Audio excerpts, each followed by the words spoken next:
Hello and welcome everyone to this another episode in ancient history of Bharat.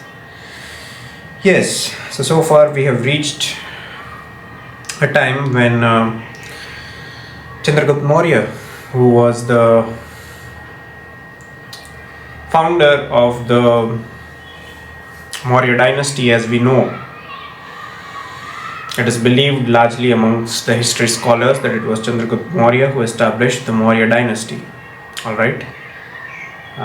There is considerable debate about what were his origins. There are texts that say he belonged to the lower Varnas. There are texts that say he was a Kshatriya. There are other texts that are completely silent about his origins. Okay, but why does this matter to us right now? Because largely the politics of our country is largely based on your Varna lines. Now we are in that era. We in the contemporary era of Bharat. Right now we have like more surnames than the population itself. Okay, so people belonging to various castes. Caste again is a Portuguese word, but for lack of a better word, we can use it because people don't seem to really, they don't seem to be shaking it off. I mean, largely, if you ask if you ask somebody, they will say that yes, caste is really not a word that is organic to Bharat, but they still use it. I mean, it has stuck. The word has stuck. You can't help it. So yeah. So Chandragupta Maurya. Then again, there is also considerable debate about what exactly was the. Again, I'm using this word religion in the, not in the Western sense of the meaning, because what Westerners understand by this word religion is very narrow compared to what we use that word for. Okay, the appropriate word for the Aryan way of life is dharma. Dharma means the cosmic law, the way you are supposed to live. Okay, but yes, since largely the majority of our population, they connect with this word, that is religion. But when I use religion in all my videos, I will never use religion unless and until I absolutely have to. In this case, I really have to use that word. So when I say religion, I use it in a sense, not in the Western sense of the word, but rather in the Aryan sense of the word. That is, religion. It's not as narrow as a system of principles that are compiled in a book, like the monotheists like to believe. Okay. So during the reign of Chandragupta Maurya, there definitely was a state religion, that is the Aryan way of life, the Aryan religion. Okay. We have spoken about this in our previous videos as well, from the very beginning to the Rig Vedas, to the Samhitas, to the Brahmanas, and finally to the Upanishads. Okay, there was a culmination of the Aryan thought. All the kings, they practiced sacrifices, and this karma marg how got transformed into Gyan marg. Okay, but that does not mean that the successive generations of Bharat, they forgot their way of life. They might have switched on to the Gyan marg, but definitely there would have been proponents who believed in practicing the sacrificial way of life. Okay, and Chandragupta Maurya, the Mauryas were no different. Towards the end of his life, yes, there are some evidences to suggest that he might have been won over to their side by the Jains, because it is largely believed that the Chandragupta Maurya, he fasted on to death. Okay, so he definitely might have been convinced by the Jain philosophy, but all across his life, he definitely was an Aryan. He practiced the Aryan way of life, and there is no conclusive evidence to suggest otherwise. Alright. So that comes to again the successor of Chandragupta Maurya was absolutely, his rule was absolutely insignificant because he stayed in power but did not make any considerable addition, I would say.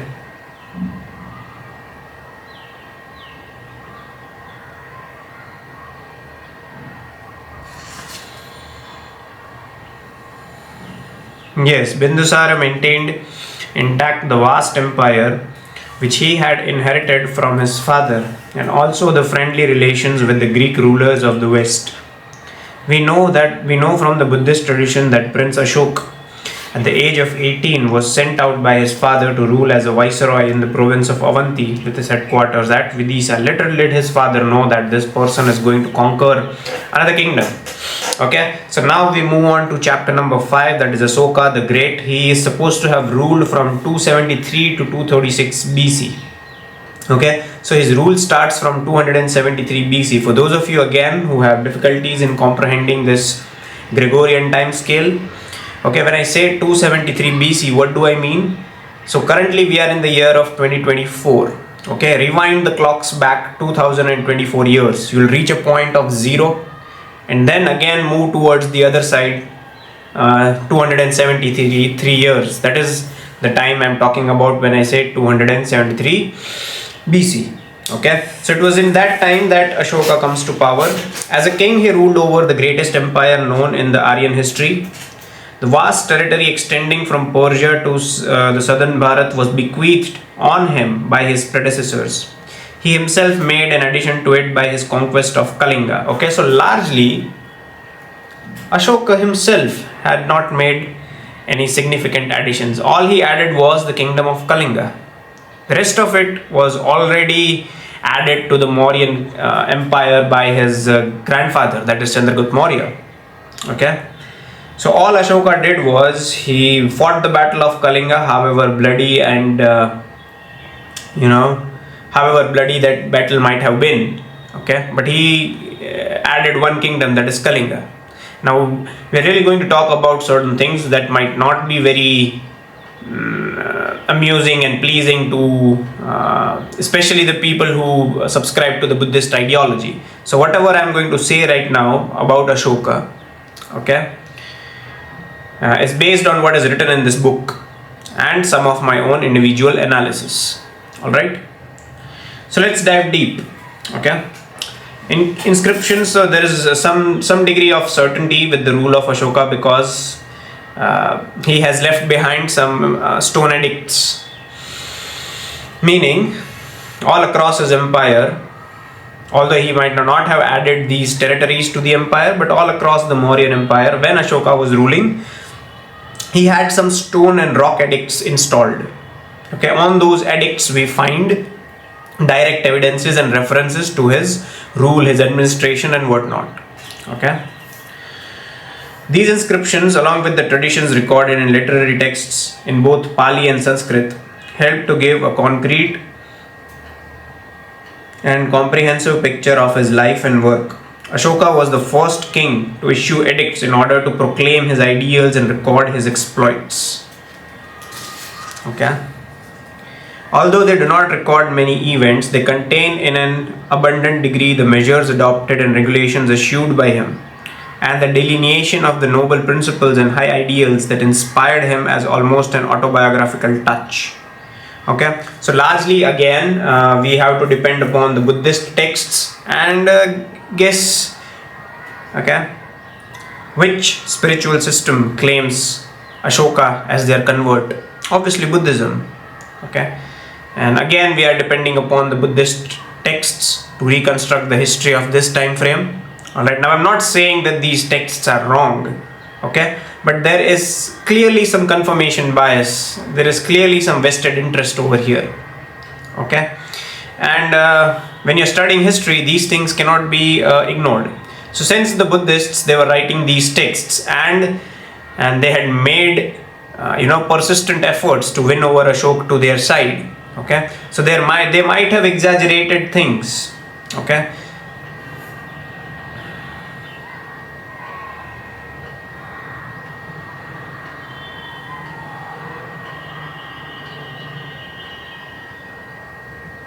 the story can be hardly credited as true and was obviously intended to glorify Buddhism by drawing a glaring contrast between the careers of Ashoka before and after his conversion. Okay, so there are some stories in Buddhist texts about how Ashoka exceeded the throne of Magad. It is believed by the Buddhists that before coming to the throne, he had waged a fratricidal war, meaning he killed his own father to usurp or to take over the throne. Okay. Now, RC Majumdar is of the opinion in this book. He says that this might have been, because this is a folk tale. There are no conclusive evidence, explicit evidences for this, that he engaged in a war with his father and killed him. Okay. But here RC Majumdar mentions that it might be, like I said, the vested interests of the Buddhists. Okay. They might like those ads of fairness creams before and after. So they wanted to show a clear contrast that this was what Ashok was before conversion to Buddhism. This was what Ashok is or was at that time during the after the conversion to Buddhism. All right. So as usual, okay, there are many kings. We have discussed about this in the previous videos as well. Okay, both the major spiritual systems at that time, Jains and Buddhists, both of them made persistent efforts to convert the ruling monarchs in those times. Okay, so the mere fact that they had to be converted, it itself says that they were practicing the Aryan way of life. Okay, what was Ashok practicing before being converted to Buddhism? This is something that you must ask. What was that Chandragupta Maurya practiced all throughout his life, and right before the time when he was supposed to die, he started a fast unto death, and it is now largely accepted by the scholars that he might have converted to Jainism right before his death. Hence he went to Shravan Belagola following Bhadrabahu and all those traditions. Okay, so something that you must think. What was their way of life prior to their changing of alliances? And even if they have changed alliances, Buddhism and Jainism are they are not completely exclusive from the Aryan way of life. In fact, they have come out of the Aryan way of life. Okay.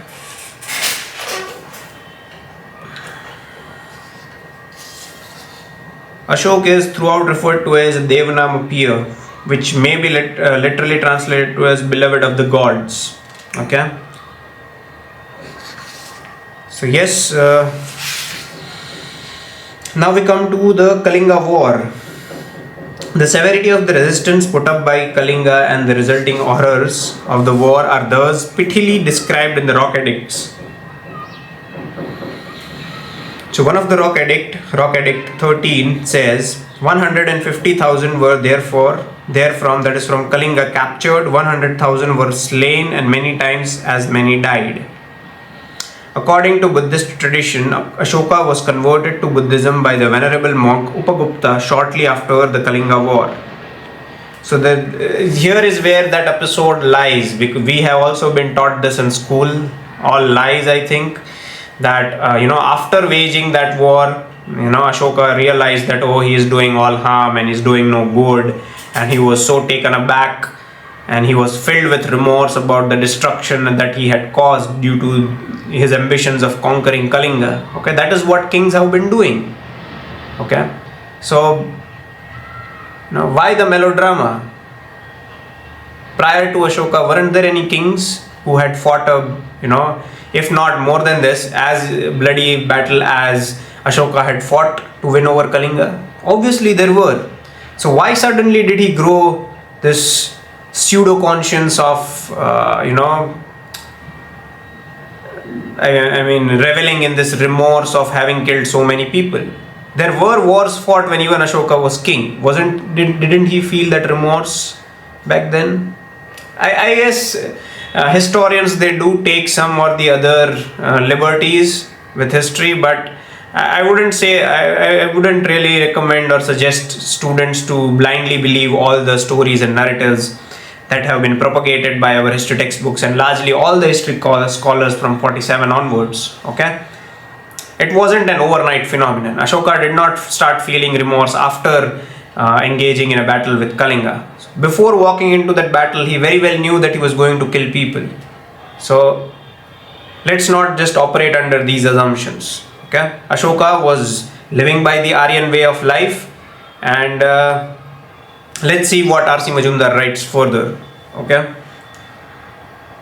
remorse on having conquered Kalinga and declared that even 100th or 1000th part of those who were slain, died, or were captured in Kalinga is today considered regrettable by the beloved of the gods. led him to adopt two solemn resolutions as a logical consequence. Okay, it is due to this sudden, outpouring of guilt and remorse that made Ashoka to, establish two ruling principles in his kingdom. Okay, let's see what they were. The first of this was to eschew all war and future. If anyone does him wrong, the beloved of the gods must bear all that can be borne. Okay, so complete renunciation of violence, of war. Can you imagine? He is the grandson of Chandragupta Maurya, who established the largest empire. That was something that he inherited. Okay. The next one was foundation for his second resolution, that was the inculcation of dharma, of his dharma. That's very interesting. Dharma is a word that is used for the Aryan way of life. Okay, here Ashoka is, claiming, or is saying that the second principle by which he will rule his kingdom was on the principles of his dharma. He gave up the conquest by arms and substituted for it conquest through dharma. Interesting. So, how exactly do you do conquests by dharma? Because dharma itself exhorts a person to uplift the dharma. If, violence has to be employed in the upliftment and the protection of dharma, it's allowed. Okay. So what exactly is Ashoka talking about when he says that he will not do conquests by arms, but he will do conquests by dharma? As in, he will worship others, he will request others. That's very unclear here. He even enjoined upon all his descendants. Yes, there are examples of him sending emissaries and missionaries to other areas such as Sri Lanka. Okay.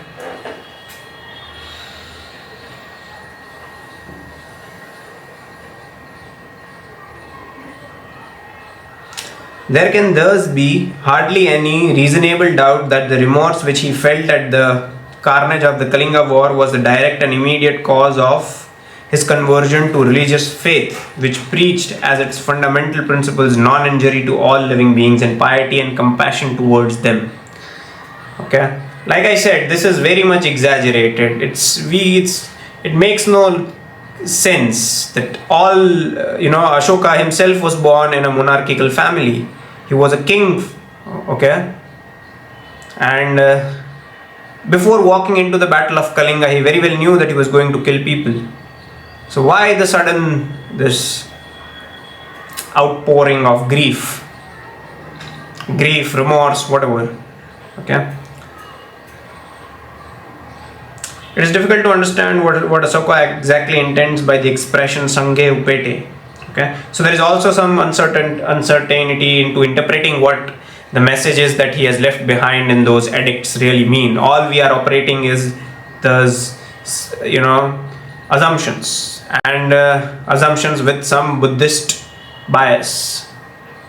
Okay. So there are no clear-cut and explicit evidences about what exactly did Ashoka mean, or what exactly did Ashoka say after the Kalinga war. It's not me saying, it's RC Majumdar writing in this book. Okay. Among those who assume that Ashoka became a monk, there is again a difference of opinion. Okay, so historical scholars, they too differ about did Ashoka really become a Buddhist monk or not. Okay. Some hold that during the period Ashoka was a monk, he must have ceased to be a monarch, for monastic life is hardly compatible with duties of a king. Others, however, point out actual examples of kings who were monks at the same time and find no reason for the assumption that Ashoka even temporarily abdicated the throne. Okay, so there is also considerable disagreement over this. There is no one fixed narrative about what exactly did Ashoka do, what happened after the Kalinga war, how did he end up with subscribing to the philosophy of Buddhism. Okay, so all we were taught in school are simply just based on assumptions. Alright, and certainly, yes, we were taught that after adopting Buddhism, he managed, I would say, did he add any kingdom to the Maurya Empire after being converted to Buddhism? I don't think so, because he renounced war and everything else, and suddenly he, because you see the subliminal message that this gives. That is the Aryan way of life, that is the trouble. Once we convert to any other faith, all the problems are solved. Okay, so did not you know very well before converting to Buddhism and before walking into the Kalinga war that you were going to slaughter people? Forget that. Didn't you know about all your ancestors, what Chandragupta Maurya did? Now, I am not saying Chandragupta Maurya was a saint. He, at the end of the day, he was a monarch and he added a lot of kingdoms to the Maurya Empire. Okay, did that happen without bloodshed? Okay, so did not Ashoka knew what his grandfather and what his father did? So like I said, you see the subliminal messaging over here. Okay, that you renounce the Aryan way of life and convert to any other faith, and then hence all your problems will be solved. Okay, as if the root of all the troubles and problems was the Aryan way of life. Okay, because there are teachers out there who still talk about this in school. Okay, and they're all just assumptions. So whatever history that is being taught to students in school, it's largely based on assumptions. There are no conclusive evidences.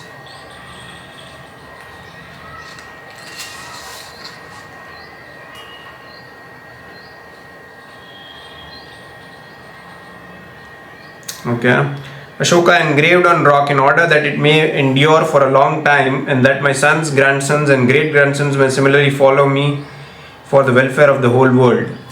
Okay, like I said, yes, that is my argument over there. The inclusion of the far south in his empire is indicated by 3 groups of rock addicts in the Chitaldrug district of Mysore. So as south as Mysore, there were rock addicts that were discovered that belonged to the Maurya Empire, specifically to Ashoka. Okay, excluding the peninsula to the south of approximately 14-degree latitude, this conclusion is corroborated by the mention of the independent frontier kingdoms of the Cholas, Pandyas, Keralaputras, Satyaputras as far as the Tamraparni in the south, and that of the Greek king Amtikyaka on the west. Alright, so the southern kingdoms of Cholas, Cheras and the Pandyas, okay, all these 3 kingdoms, they were independent. They weren't included in the Mauryan Empire. Alright, that's it for this episode of the Ancient History of Bharat. Thank you for watching. I'll see you guys in the next video.